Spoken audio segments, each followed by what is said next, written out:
কর্তব্যরত অবস্থায় পৌরসভার সাফাই কর্মীদের মারধরের অভিযোগ। মেহনতি মানুষের কথা বলা সিপিএম এর দলের প্রাক্তন কাউন্সিলরের বিরুদ্ধে থানায় অভিযোগ দায়ের করলেন সুপারভাইজার। ঈদ উপলক্ষে গতকাল শান্তিপুর পুরসভার তৎপরতায় বিভিন্ন ওয়ার্ডে চলছিল বিশেষ সাফাই অভিযান, যেখানে কর্মীরা নিকাশি নালা পরিষ্কারের পর জীবাণুনাশক হিসেবে ছড়াচ্ছিলেন ব্লিচিং পাউডার। এটা সরকারি ডেঙ্গু অভিযানেরও একটি অংশ।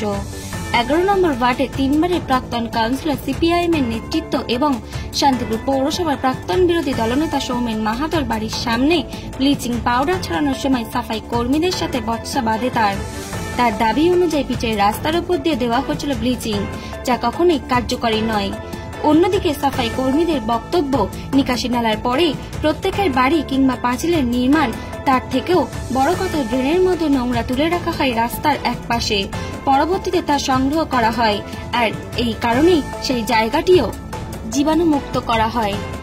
ভেক্টর টিমে সাফাই কর্মীদের ওই কাজের দায়িত্বে থাকা সুপারভাইজার বাসুদেব প্রামাণিকের অভিযোগ, সিপিআইএম নেতৃত্ব সৌমেন মাহাতো তাদের শুকর শেখ, রেজাউল হোসেন, সুখচাঁদ আলী, খোকন শেখ, শুকুর দফাদার নামে 5 সাফাই কর্মীদের ওপর চড়াও হয়। তাদের চুল এবং ব্লিচিং এর গাড়ি ঠেলে ফেলে দেয়। স্থানীয় 11 নম্বর ওয়ার্ডের কাউন্সিলর স্নিগ্ধা ব্যানার্জিকে বিষয়টি জানালে তিনি হাসপাতালে এবং থানায় যাওয়ার পরামর্শ দেন। এর মধ্যে খোকন শেখ এবং রেজাবুল হোসেন গুরুতর অসুস্থ হন। সুখচাঁদ আলী এবং শুকুর শেখের পায়ের উপর দিয়ে লোহার চাকা যাওয়ার ফলে তারাও অসুস্থ হন। শান্তিপুর স্টেট জেনারেল হাসপাতালে প্রাথমিক চিকিৎসা করে তারা শান্তিপুর থানায় সৌমেন মাহাতোর শাস্তির দাবি করে একটি লিখিত অভিযোগ জমা করেন। যদিও সমস্ত অভিযোগ অস্বীকার করে সৌমেন মাহাতো, জানান তার কোলে বাচ্চা ছিল। তার থেকেও বড় কথা, সেখানে অনেক মানুষজন উপস্থিত ছিলেন, তারা কেউই কিছু দেখলেন না, অথচ প্রত্যেকেই অসুস্থ হয়ে পড়লেন। আসলে তৃণমূল কাউন্সিলর স্নিগ্ধা ব্যানার্জির নির্দেশেই তার বিরুদ্ধে মিথ্যা অভিযোগ করা হয়েছে। তবে রাস্তার উপরে ব্লিচিং না দিয়ে ট্রেনের পাশ থেকে দেওয়ার জন্য আমি বাধ্য করাই, আর তাতেই হয়তো তাদের খারাপ লাগে। এরপর কাউন্সিলরের পরামর্শ অনুযায়ী মিথ্যা অভিযোগ জমা করে। স্থানীয় কাউন্সিলর স্নিগ্ধা ব্যানার্জি বলেন, মাইক হাতে যারা মেহনতি মানুষের কথা বলে, সেই সম্মাদ বাহিনী জনগণের ভোটে শূন্য হলেও অতীতের অভ্যাস রয়েই গেছে, তারই জ্বলন্ত প্রমাণ। সুপারভাইজার কিংবা সাফাই কর্মী তিনি যখন কাউন্সিলর ছিলেন তখন নিয়োগ হয়েছে, আজ তারাই মিথ্যে অভিযোগ করছে। যে সমস্ত সাফাই কর্মীদের মারধর করা হয়েছে তাদের বেশিরভাগই সংখ্যালঘু। ঈদের প্রাক্কালে তাদের শারীরিক অসুস্থতা নিয়ে উৎসব থেকে দূরে থাকতে হবে ভাবলেই খারাপ লাগছে। সব থেকে বড় কথা হলো, তিনি যদি নাই মারেন, সরকারি হাসপাতালের চিকিৎসক তিনিও পক্ষপাতিত্ব করে মেডিকেল রিপোর্ট দিলেন।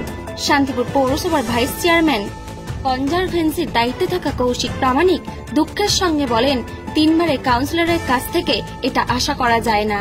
যদি কাজের বিষয়ে কোনো অভিযোগ থাকে তাহলে লিখিত কিংবা পুরসভাকে ফোনেও জানাতে পারতেন। সামান্য বেতনে নোংরা পরিষ্কার করে সমাজকে পরিচ্ছন্ন রাখায় সাফাই কর্মীদের বিরুদ্ধে আইন নিজের হাতে তুলে নিলেন, যা কখনোই মানা যায় না। তবে এই বিষয়ে পুরসভা এবং প্রশাসন নিশ্চয়ই আইনানুগ ব্যবস্থা নেবেন। নদিয়া থেকে প্রভাত নন্দীর রিপোর্ট, HR নিউজ 24। এবং একজন সুপারভাইজার তাদেরকে ধরে মারধর করা হয়েছে সামান্য চুন দেওয়া নিয়ে, কি বলবেন এই বিষয়ে? শুনেছেন? আমি কাউন্সিলরের কাছে শুনেছি, কিন্তু আমি সৌমেন মাহাতোর কাছে পরিষ্কার নাম করেই বলছি, এটা আমরা আশা করি না। কারণ উনি একটা দলের নেতৃত্ব ছিলেন, উনি একটা কাউন্সিলর, দলের নেতৃত্ব আছেন এখনো সিপিএম দলে, তারপর উনি একটা প্রাক্তন কাউন্সিলর। উনার অন্তত পৌর কর্মচারীদের ধাক্কা মারাটা উচিত হয়নি। উনার যদি কোনো পছন্দ না হয় কাজে, উনি জানাতে পারতেন আমাদেরকে। আমরা সবসময় পরিষেবা দিতে ব্যস্ত, সকাল 7টা থেকে আমি অফিস থাকি, ছুটির দিনও থাকি। তো আমাকে একবার ফোন করে যে বললে যদি কোথাও ঘাটতি থাকতো আমি নাই চুনটা দিয়ে দিতাম। কিন্তু তাই বলে একটা শ্রমিকদের, তাদেরকে একটা যেটা সব থেকে আমাদের রেসপেক্ট করা হয়, আমরা দেখি যে এদের কোনো সম্মান নেই। এরা যখন ড্রেনের মধ্যে বুক জল পর্যন্ত না গিয়ে কাজ করে, বা লোকের ড্রেনের পাশে ব্লিচিং দিচ্ছে, ড্রেন তুলছে, এদেরকে যে সম্মানটা দেওয়া উচিত সেই সম্মানটা আমি জানি না উনি কেন এটা করলেন। উনি চরম হতাশা থেকে করলেন। না, উনি যেটা বলতে চাইছেন যে ড্রেনের ওই পাশ দিয়ে দেওয়া যেত, আদৌ কি সম্ভব সব জায়গায়? দেখুন, একটা ড্রেন তুললে রাস্তার দিকে রাখা হয়, আর রাস্তার দিকে যখনই ড্রেনটা রাখা হয় তখন দেখবেন একটা রাস্তার পাশ দিয়ে একটা অবস্কার থাকে ড্রেনের পাশে, তাহলে সেই জন্য চুনটা এদিকে দিতে হয়। আর ওদিকে তো আমি যেটা দেখলাম আপনার ছবিতে, তাতে তো 3-4 ইঞ্চি জায়গা, তা 3-4 ইঞ্চি জায়গার মধ্যে তো ওইখানে দিয়ে তো কোনো লাভ হবে না। আমার রাস্তাটাকে পরিষ্কার রাখতে হবে, যেখান দিয়ে মানুষ যাবে তার দুই পাশে চুন দেওয়া হয়। উনি তো সবই জানেন, উনি তো প্রাক্তন কাউন্সিলর, আমি তো প্রথম নির্বাচিত হয়েছি। উনি বলছেন যে আমার কোলে বাচ্চা ছিল সে সময় আমি কিভাবে মারবো, এবং এখানে কাউন্সিলর অর্থাৎ স্নিগ্ধা দেবীর নাকি নির্দেশেই ওরা মিথ্যে অভিযোগ করেছে। সেক্ষেত্রে রিপোর্ট কি করে? পলিটিক্স করলে হবে না। এই সব ব্যবহারের মধ্যে না নিজেকে প্রমাণ হয়ে যায় নিজের চিন্তা ভাবনা। তা এখানে ওই ছেলেগুলো আমাদের পৌর কর্মচারী, আমি জেনে নিতাম, আমি জানতাম যদি দেখা গেল তারা তৃণমূল কংগ্রেস করতে গিয়ে কোনোভাবে তাকে ডিস্টার্ব করেছে বা অন্য কোনো এমনি আড্ডা মারতে, তা তো নয়। তারা পৌরসভার কাজ করছিল, পৌরসভার নির্দেশে চুন দিচ্ছিল, মসজিদের পাশে তারা চুন দিচ্ছিল। এবার সেইটা তাদেরকে যা ইনস্ট্রাকশন দেওয়া হয়েছে তাই করেছে, তাদের কি দোষ আছে? ওনার তো জানা উচিত, উনি তো প্রাক্তন কাউন্সিলর, অনেকদিনকার কাউন্সিলর, যে কোথায় এদেরকে কোথায় বলতে হবে। এটা তো একটা আমাদের যারা শ্রমিক, তারা 200-250 টাকার মাইনের কাজ করে, তাদেরকে একটু সম্মান নেই? তাদেরকে ধরে আপনার তারা কেন বলতে যাবে? যদি মারধর না হয়েই থাকে, তাহলে যদি ধাক্কায় বা মারধর যদি না করে থাকে, তাহলে তারা কেন যাবে? আমি এটা বুঝতে পারছি না। তারা কিন্তু পার্টি করতে যায়নি, তারা আমার পৌরসভার মেডিকেল রিপোর্টে বা কি করে হবে? মেডিকেল রিপোর্টটাই বা কি করে হবে? সেখানে সরকারি হাসপাতালের ডাক্তার রিপোর্ট দিয়েছে, সেখানে তার তো একটা কি বলবেন, আপনারা ব্যবস্থা নেবেন সাফাই কর্মীরা যদি কেউ আক্রান্ত হয় কাজ করতে গিয়ে? দেখুন, আমাদের যদি স্পেসিফিক ভাবে মানে করে, আমাদের যদি দরখাস্ত করে, তাহলে আমাদের আইনের পথে চলবে। আমরা কি করব? পৌরসভার যেটা আইন আছে, যদি দেখা কোনো সাফাই কর্মী যদি তাকে যদি কিছু আমাদের কাছে কমপ্লেন করে বা থানায় ডায়েরি করে, সেটা তো পৌরসভার দায়িত্বে চলে আসছে। আমি তো এটাই বলতে চাইছি যে তারা তো পৌরসভার কাজ করছিল, একটা প্রাক্তন কাউন্সিলর কি করে তার সঙ্গে খারাপ ব্যবহার বা তাকে মারধর করলো? এই জায়গাটা কালকে ঈদ, এবং যিনি পরিষ্কার করছিলেন তার বাড়িতেও কালকে খুশির ঈদ, তাহলে সেও একটা সংখ্যালঘু সম্প্রদায়ের ছেলে। আজকে তারা যে কাজ করছিল, হ্যাঁ তাই তো, ওখানে ডালিম ছিল। তা আমি জানি না ডালিম ছিল কি, একজন কেউ ছিলেন সংখ্যালঘু, আমি ডালিম সুপারভাইজার, ডালিমই কাজটা করায় আমাদের, ওই সার্কেলের কাজটা ডালিম করায়। খুব দায়িত্বপূর্ণ ছেলে, এবং পুজো হোক বা যাই হোক না কেন, সে কীর্তন হোক বা ঈদ হোক, এটা সুন্দরভাবে পরিষ্কার রাখে। আপনার নাম পরিচয়? কৌশিক প্রামাণিক, ভাইস চেয়ারম্যান, শান্তিপুর মিউনিসিপ্যালিটি। দিদি, আপনার ওয়ার্ডেরই একজন সাফাই কর্মী এবং একজন সুপারভাইজার, তারা আক্রান্ত হয়েছেন। তাদের অভিযোগ হচ্ছে প্রাক্তন কাউন্সিলর যিনি ছিলেন সোমেন মাহাতো CPIM এর, তিনি মারধর করেছেন। কি বলবেন এই বিষয়ে? হ্যাঁ, আমিও শুনলাম বিকালবেলা ওরা যখন কাজ করছিল। আমরা প্রত্যেকেই জানি কালকে খুশির ঈদ আমরা পালিত করব, তো সেই অনুযায়ী ওরা ওয়ার্ডে কিছু চুন, ব্লিচিং, এগুলো যেগুলো আমাদের থাকে সেগুলো ওরা কাজ করছিল, ওগুলো ছড়াচ্ছিল। তো সেই সময় ওদের ওপর উনি চড়াও হন। তো আমিও সেটা শুনলাম, এবং ওরা আমাকে এসে বলার পর, যেটা আমরা সাধারণ মানুষকে সবাইকেই বলে থাকি, যে যেহেতু একটা ফিজিক্যালি অ্যাসল্ট হয়েছে, তাহলে তাদের অবশ্যই থানায় যাওয়া উচিত বা প্রশাসনের দ্বারস্থ হওয়া উচিত। আমি সেটাই তাদেরকে বলেছি। আচ্ছা, আরেকটা বিষয় হচ্ছে ওনার অভিযোগ সেটা হচ্ছে রাস্তার উপর দিয়ে নাকি ব্লিচিং দেওয়া হচ্ছে। ওনারা সচরাচর ড্রেনের উপর দিয়ে দেওয়া হয় বা ড্রেনের পাশ থেকে দেওয়া হয়, এখানে রাস্তার উপর দিয়ে, পিচের রাস্তার উপর দিয়ে দেওয়া হয়েছে। না, এরকম কিছু ঘটনা ঘটেনি। যারা কাজ করছে তারা দীর্ঘদিনের কর্মী, বরং আমি বলবো যে যিনি সুপারভাইজার, যিনি আক্রান্ত হয়েছেন, তিনি তো ওনার সময়কার, ওনার নিয়োগ করা কর্মী, তো ওনারা তো দীর্ঘদিনের অভিজ্ঞ। দিতে হয় সেটা তো ওনারা ভালোভাবেই জানেন, বছরের পর বছর প্রত্যেকটা অনুষ্ঠানে ওনারা এই কাজ করে থাকেন। তো ওনারা যেভাবে দেওয়ার কর্তব্য ওরা সেইভাবেই দিয়েছে বলে আমার মনে হয়। উনি বলছেন যে এই যে জোর করে ওনাকে দিয়ে কাজ করিয়ে নেওয়া, এর ফলে একটা আক্রোশ বা একটা প্রতিহিংসা তৈরি হয়েছে, এবং আপনার মদতেই নাকি এই মিথ্যে অভিযোগ করা হয়েছে হাসপাতাল। দেখুন, এরকম কোনো কাজ, মানে এরকম কিছু হয়নি। কারণ কি, একটা কথা বলি, যে সব থেকে বড় কথা হচ্ছে যিনি আক্রান্ত হয়েছেন তিনি ওনার সময়কার নিয়োগ করা সুপারভাইজার। তিনি নিশ্চয়ই আমার কথা শুনে, উনি বাচ্চা ছেলে নিশ্চয়ই নন যে আমার কথা শুনে উনি একটা থানায় গিয়ে বা হসপিটালে গিয়ে একটা কিছু করে ওনার নামে FIR করবেন। তো এই অভিযোগটা পুরোপুরি মিথ্যে, এবং আমার মনে হয় উনি হতাশা থেকে এগুলো করেছেন। কারণ দীর্ঘদিন ওয়ার্ডে কোনো রকম কাজ হয়নি ওনার থাকাকালীন অবস্থায়। এখন আমরা ওয়ার্ডের দায়িত্ব পাওয়ার পর থেকে ওয়ার্ডে যথেষ্ট উন্নয়ন করেছি আমরা মমতা বন্দ্যোপাধ্যায়ের নেতৃত্বে। সেই হতাশা থেকে উনি সাধারণ গরিব কর্মচারী যারা দিন আনে দিন খায় তো তাদের উপর আক্রমণ করছেন। এবার দেখুন, কালকে খুশির ঈদ আমরা সকলে মিলে পালন করব। যিনি আক্রান্ত হয়েছেন তিনিও একজন সংখ্যালঘু সম্প্রদায়ের মানুষ, তার বাড়িতেও ঈদ পালিত হবে কালকে। তো এইরকম একটা মুহূর্তে ওনারা সারাক্ষণ ওই সিপিএম যে লিডার হিসেবে উনি সারাক্ষণ মাইকে গরিব মানুষের, খেটে খাওয়া মানুষের পাশে থাকার কথা বলেন। তো ওনার কাছ থেকে তো আমরা এইরকম ব্যবহার আশা করি না। অবশ্যই উনি নিজেই এগুলো করেছেন, করে নিজের হতাশার শিকার হয়ে এগুলো করেছেন এবং যেটা রাজনৈতিক কারণে ওরা আমার ঘরে। উনি বলছেন কোলে দুটো বাচ্চা ছিল, আমি কি করে মারিনি, এটা মিথ্যে অভিযোগ করেছে। তাহলে ডাক্তারের সার্টিফিকেটটা কিভাবে হলো? সেটাই তো সব থেকে বড় কথা। ডাক্তার তো আর আমার কথা শুনে লিখবে না, ডাক্তার নিশ্চয়ই দেখেছেন যে ওরা ফিজিক্যালি অ্যাসল্ট হয়েছে তবেই তো লিখেছে। এগুলো পুরো ভিত্তিহীন কথাবার্তা।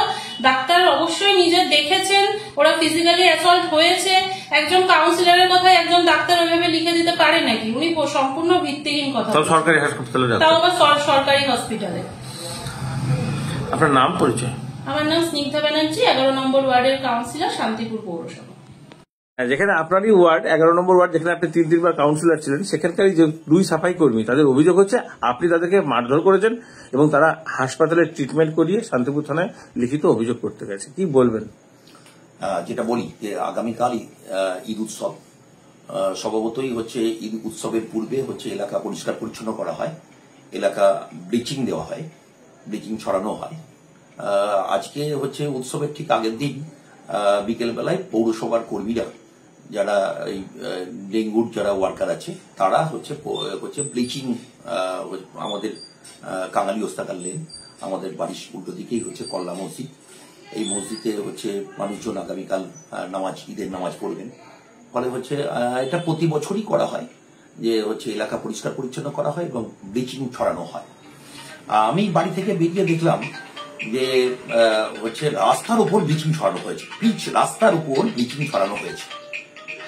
ব্লিচিংটা দেওয়া হয় সাধারণত যাতে গন্ধ, গ্যাস, সেই জায়গা থেকে হচ্ছে ব্লিচিংটা দেওয়া হয়।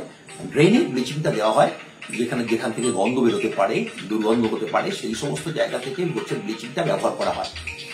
দেখলাম ড্রেনে ব্লিচিং দেওয়া হয়নি, পিচ রাস্তায় ব্লিচিং দেওয়া হয়েছে। আর ড্রেনে হচ্ছে যেখানে নোংরা আবর্জনা আছে বা হচ্ছে দুর্গন্ধ বেরোতে পারে যে জায়গাগুলো, সেই জায়গাগুলোয় ব্লিচিং দেওয়া হয়। আমাকে এলাকার মানুষজন তারা বললেন, আমি পৌরসভার যিনি সুপারভাইজার ছিলেন, কাজটা করাচ্ছিলেন বাসুদেব প্রামাণিক, আমার সময় তারা হচ্ছে এই নিয়োগপত্র পেয়েছিল, তখন সেই সময় থেকে আমার সময় থেকে তারা কাজ করেন। আমার অত্যন্ত পরিচিত এবং হচ্ছে আমার প্রত্যেকেই আমার ভালোবাসার। ফলে হচ্ছে আমি তাদেরকে হচ্ছে বলি যে এটা কি কাজ হচ্ছে, এই কাজ তো হচ্ছে তোমরা তো দীর্ঘদিন ধরে কাজ করছো, ফলে হচ্ছে আজকে কোথায় ব্লিচিং দিয়েছো তোমরা? রাস্তার উপর, পিচ রাস্তার উপর ব্লিচিং দিয়েছো, তুমি ভালো করে দেখো কোথায় কি কাজটা করেছো। ফলে হচ্ছে কোথায় ব্লিচিং দেওয়ার কথা আর কোথায় ব্লিচিং তোমরা দিয়েছো। তারপরে ওদের মধ্যে হচ্ছে একজন কর্মী, সে আমার কথাটা বুঝতে পারে, সে তৎক্ষণাৎ হচ্ছে ব্লিচিং দেওয়ার কাজটা করে। কিন্তু আরো কয়েকজন যারা ছিল তারা হচ্ছে জায়গা থেকে ওঠেনি। একজন সে স্বতঃপ্রণোদিত ভাবে উঠেই নিজের ইয়েতেই ব্লিচিং তুলে নিয়ে হচ্ছে সে দেওয়া শুরু করে দেয়। আমাদের এইবার দেওয়ার কাজটা হচ্ছে, কিন্তু অন্যরা কাজটা হচ্ছে তারা করতে চায় না। আমি ততক্ষণ হচ্ছে তাদেরকে বলি যে তোমরা যে ভুলটা করেছো, ভুলটা সংশোধন করবার জন্য। এবং শেষ পর্যন্ত হচ্ছে আমি ওদেরকে হচ্ছে একটু জোরের সঙ্গেই বলেছি যে হচ্ছে এটা করে দিতে হবে, তুমি ভুলটা যেটা করেছো ভুলটা সংশোধন করে দিতে হবে, ড্রেনের হচ্ছে ব্লিচিং দিতে হবে। এই যে বলে এবং কাজটা আমি করিয়েছি, দাঁড়িয়ে থেকে কাজটা আমি করিয়েছি, এটা হচ্ছে আমার অপরাধ। এবং হচ্ছে বর্তমান যিনি কাউন্সিলর আছেন তিনি হচ্ছে তাদেরকে হচ্ছে হাসপাতালে পাঠিয়ে, থানায় পাঠিয়ে আমার বিরুদ্ধে একটা মিথ্যা অভিযোগ করেছে, আমি নাকি তাদেরকে হচ্ছে তাদের সঙ্গে খারাপ ব্যবহার করেছি এবং তাদেরকে হচ্ছে মারধর করেছি, এইরকম অভিযোগ আমার নামে করেছে। কিন্তু এইরকম কোনো অভিপ্রায় আমার ছিল না। তো সেক্ষেত্রে মেডিকেল রিপোর্ট তো কিছু না কিছু বলছে, মানে একদম কি মেডিকেল রিপোর্ট নেই এটা মনে হচ্ছে আপনার, মানে কি ডাক্তাররাও পক্ষপাতিত্ব করছে? আমি যখন হচ্ছে বৈকাল 5টার সময় অসংখ্য মানুষ এখানে ছিল, এর পাড়া প্রতিবেশী আমার এলাকার মানুষজন তারা ছিল, তাদের সামনেই হচ্ছে কথোপকথন হয়েছে। ফলে হচ্ছে মানুষের সঙ্গে কথাবার্তা বলে আপনি জানতে পারবেন যে কোন রকম তার গায়ে আমি কিন্তু হাত দিই, কারণ আমার কোলে 2 বাচ্চা ছিল। ফলে হচ্ছে আমি আমার বাচ্চা, আপনি না হাত দিলেও যদি অন্য কেউ আপনার সঙ্গে থাকা, আমার সঙ্গে কেউ ছিল না, আমার হচ্ছে পাড়া এলাকার প্রতিবেশীরা তারা কোনো কথা বলে অথবা তারা করতে গিয়ে পড়ে যাওয়া না, আমি বলতে চাইছি ইনজিওর না হলে ডাক্তারবাবু ইনজিওর সার্টিফিকেট কেন দিলেন? কোনো ঘটনা ঘটেনি, সম্পূর্ণটাই হচ্ছে এটা তৈরি করা, সাজানো। ফলে হচ্ছে তারা হচ্ছে পুলিশকে যে অভিযোগ করেছে বা হচ্ছে শান্তিপুর হাসপাতালে গিয়ে যে কথা বলেছে সবটাই সাজানো, পরিকল্পিত, ষড়যন্ত্র করবার উদ্দেশ্য নিয়ে তারা এটা। মেডিকেল কাগজ করা যায় কি সব ডাক্তারবাবুকে বললে? এটাই জানতে চাইছিলাম। আমি জানি না, তাদের কোনো শারীরিক ইনজুরি নেই, তাদের সঙ্গে আমাদের হচ্ছে কোন রকম বডি কন্ট্যাক্ট হয়নি। আচ্ছা, আরেকটা বিষয় হচ্ছে যে কালকে ঈদ আপনি বললেন যেটা, সেরকম তো উনি যিনি অভিযোগ করছেন তারাও তো মুসলিম ধর্মাবলম্বী। এই আগে ওনাদেরকে না বলে যদি কাউন্সিলরকে বলতেন অথবা এই দায়িত্বে যিনি আছেন তাকে যদি বলতেন। যিনি দায়িত্বে ছিলেন বাসুদেব প্রামাণিক, তাকেই আমি বলেছি এবং তাকেই তিনি তো অভিযোগ করছেন, তাকেই বলেছি কাজটা করে দেওয়ার জন্য। যে ভুলটা করেছে সে ভুলটা স্বীকার করে এবং হচ্ছে কাজটা করে দেওয়ার জন্য বলেছি। এটাই আমার অপরাধ যে হচ্ছে তারা ভুলটা ধরা পড়ে গেছে জনসমক্ষে এবং তাকে কাজটা করতে হয়েছে। তাহলে মারামারি কোনো ঘটনা ঘটেনি? না, কোনো ঘটনা ঘটেনি। কিন্তু ওখানে প্রত্যক্ষদর্শী হিসাবে আপনি শুনলেন, যিনি বক্তব্য দিচ্ছেন তিনিও বলছেন উনি দেখেছেন। যিনি প্রত্যক্ষদর্শী বলে হচ্ছে আপনাদের মিডিয়ার কাছে যিনি কথা বলেছেন তিনি ঘটনাস্থলে ছিলেন না। আচ্ছা, যারা ছিলেন তারা কেউ যারা হচ্ছে অভিযোগ করেছে বা হচ্ছে যে কর্মীরা যারা ছিলেন সেটা তো হচ্ছে পরিকল্পিত ভাবে ষড়যন্ত্র করবার উদ্দেশ্য নিয়ে তারা এটা করেছে। আপনার নাম পরিচয়? সৌমেন মাহাতো, আমি এই ওয়ার্ডের প্রাক্তন কাউন্সিলর, আমি আহ্বায়ক শান্তিপুর বামফ্রন্ট কমিটি সিপিআইএম নদিয়া জেলা কমিটির সদস্য। আমরা ভেক্টর টিমের টাঙ্গাইল উস্তাগারে আমরা মসজিদে চুন ব্লিচিং দিচ্ছিলাম, সেই সময় সোমেন মাহাতো এসে আমাদের উপর চড়াও হয়, আমার পিঠে ঘুষি মারে, বুকে লাথি মারে, মেরে আমাকে বলে চুন দিয়ে দিয়ে আমাকে ফেলে দেয়, ড্রেনে পড়ে যায়। আমি এখন অসুস্থ, আমি এখন হসপিটাল থেকে এখন আমরা থানায় এসেছি।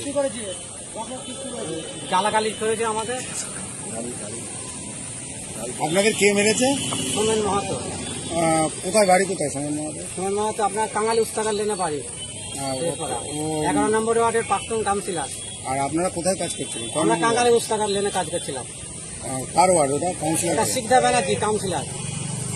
আপনারা কি করতে গেছিলেন? যে আমরা ঈদ উপলক্ষে চুন ব্লিচিং দিচ্ছিলাম। হ্যাঁ, ঈদ উপলক্ষে আমরা চুন ব্লিচিং দিচ্ছিলাম মসজিদের পাশে। আচ্ছা আচ্ছা। সেখানে গিয়ে আমাদের বাধা দেয়, ওই যে চুন দেওয়া ভালো হচ্ছে না। প্রথমে এসে কি বলছিল? প্রথমে এসে বলে চুন দেওয়া ভালো হচ্ছে না, বলে আমাদের বুকে ধাক্কা মারে, পিঠে ঘুষি মারে। আর যে গাড়িটা ব্লিচিং ছিল সেই গাড়িটা কেড়ে নেওয়ার চেষ্টা করেছিল, আমরা গাড়ি ছাড়িনি। আমার পার ওপর থেকে সবাইকে জানিয়েছেন? আমরা জানিয়েছি, আমরা কাউন্সিলরকে জানিয়েছি। কাউন্সিলর আমাদের বললো তোমরা হসপিটাল থেকে গিয়ে একটা থানায় লিখিত জমা দাও। আপনার নাম? আমার নাম মোহাম্মদ খোকন শেখ। বাড়ি? বাড়ি বেরপাড়া হেড মসজিদ। আপনার কোন ডিপার্টমেন্টে চাকরি করেন? আমরা ভেক্টর টিমে।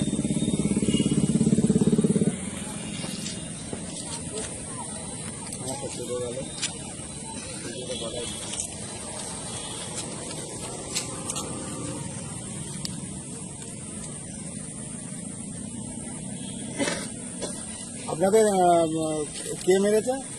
11 নম্বর ওয়ার্ডের প্রাক্তন কাউন্সিলর সোমেন মাহাতো। কি কারণে মারলো? ওর বক্তব্য চুন ব্লিচিং ভালো দেওয়া হচ্ছে না মসজিদের এখানে। আমরা বলছি আমরা ভালো করে দিচ্ছি, ও শুনলো না। আমাদের এসে পিঠে মারলো, বুকে ঘুষি মারলো, আমি ড্রেনে পড়ে গেলাম। আর কাকে কাকে? আর আমাদের এক কর্মী শুকুর দপদার, ওর গাড়ি কিনে নেওয়ার চেষ্টা করে পায়ের উপর গাড়ি চলে গেল। আমাদের যে চুন ব্লিচিং দেওয়ার গাড়ি। হাসপাতালে গিয়েছিলেন? হাসপাতালে গিয়েছিলাম, হাসপাতাল থেকে লিখিত, আমরা থানায় এসেছি লিখিত জমা দেওয়ার জন্য। আপনি পৌর ডিপার্টমেন্ট যারা আছে জানিয়েছেন? আমরা আমাদের যে কাউন্সিলর সিকদা ব্যানার্জি তাকে আমরা জানিয়েছি। সে আমাদের বললো হসপিটাল থেকে আমরা থানায় একটা লিখিত দাও। আপনার নামটা বলুন। শুকুর দফাদার। বাবার নাম? দুকো দফাদার। বাড়ি? বাড়ির দাঁত দিয়ে নিকারি করা। আর আপনার নামটা? বাসুদেব প্রামাণিক। বাবার নাম? শিবচন্দ্র প্রামাণিক। আপনারা পৌরসভায় কাজ করেন? আপনার বাড়ি কোথায়? আমার বাড়ি দাঁত দিয়ে করা।